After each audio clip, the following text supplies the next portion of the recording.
Right guys, so here they are, look, the brand new iPhone 15 models. This is the natural titanium, which has got a lot of love.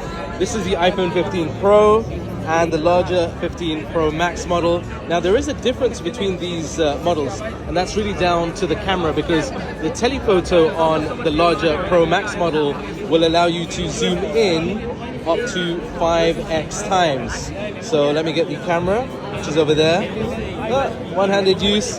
You could see that it will give you up to 5x zoom on the Pro Max model, and the standard 3x zoom on the non-Max model over here. Now what I will say is both of them feel considerably lighter in the hand when compared with the existing iPhone 14 Pro and Pro Max models. The other new update has been on the mute, or the lack of the mute button now. This is called an action button, and you can actually customize that in the settings directly over there.